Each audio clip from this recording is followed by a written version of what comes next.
G'day guys, we are talking Division 2 men here today, short and sharp as we go down the ladder with Mark to my right. I'm going to go first because we're going to talk about Whittlesea, who are 8-0 to start the year, a very, very well balanced, efficient, effective scoring team with Green and Breyer at the helm. This is definitely a championship contention team, so keep an eye out. They had an awesome time at their Thursday night hoops, taking down Wallen a few weeks ago.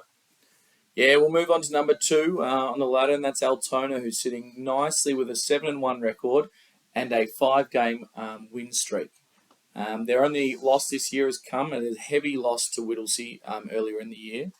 Adam Anderson, their athletic scoring import, has been fantastic for the Gators, while Nick Patel, former Kunun Comet Nick Patel, he's flirting with a triple-double every week. He's got huge numbers, and he leads that team from the point really well. So my question probably surrounds them is their size enough that could actually threaten top of the table Whittlesea? Could that get them over the line? Yeah, really good question. But moving on, we'll talk about Mildura, who's sitting third with a 5-2 record. 4 of their last 5. Another well-rounded team, 5 scorers that are averaging over 10 points per game. So a lot of scoring opportunities there across the board. Brown shooting at a massive 41% clip from the land of plenty, with Shattuck off the bench over the weekend with a very nice 28 points. And that sort of moves down to 4th on the ladder, which is the Wallen Panthers, are highly touted to be thereabouts come finals time, but they've only won 2 of their last 5, sort of hitting a small form slump. They really need to find their feet, and they need to do it soon. Keen Gorski found some form over the weekend. They didn't quite get the win, but a close loss to second place Altona was good. Big question around the depth of this squad. I don't think they've got a heap of scoring. They don't have a heap of defense coming off that bench, just more so a little bit of an experience. So that'll be interesting as the season goes on. Sherbrooke hanging around with 5th place with a 4-5 record. Cannot sort of string some multiple wins together, quite inconsistent.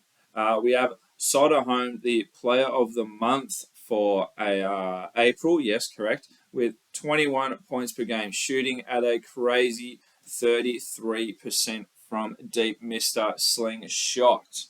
Big Loken also is averaging 13 rebounds per game, which is second in the league, looking to award himself that statistical. All right, and then we move on to 6th place, the Maccabi Warriors. They're sitting at 3-5. And the question must be asked, Ted, should Fibashenko just be playing men's? He's dominating Youth League 2 competition. He can make the jump quite comfortably. They had a huge double overtime win over Craigieburn just on the weekend, where Noah Rosham was really, really strong with a big double-double. Unlucky to miss. I think he might have missed the starting 5. But the Depot Tollies kept him in that one with some sharp shooting.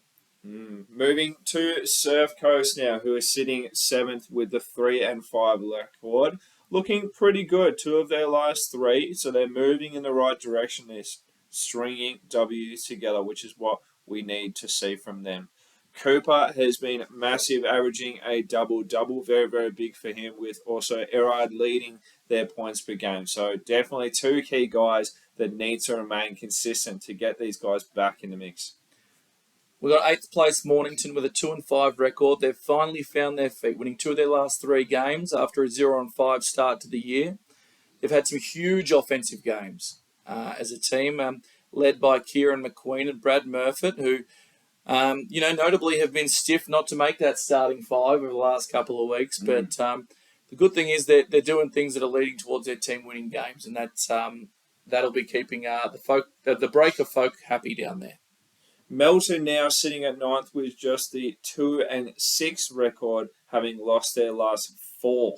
Now, the Allison brothers of Liam and Blake have been sort of quiet thus far. Not really what we've been expecting from the 2 of them.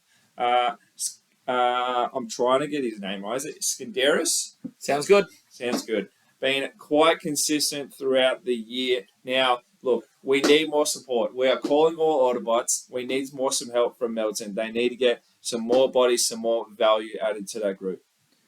Thanks, Ted. And then we've got 10th place Craigieburn, who are probably not having the year they would like. They haven't actually won a game since round one when they knocked off Sherbrooke with a come-from-behind win. Gene Volkal has been their guy. He's had some huge games, including a 30-point, 10 rebound, and 6 steal effort in a double overtime loss. I just think they might be lacking size in a very big and physical league. There we go. That'll be all, guys. Catch you soon.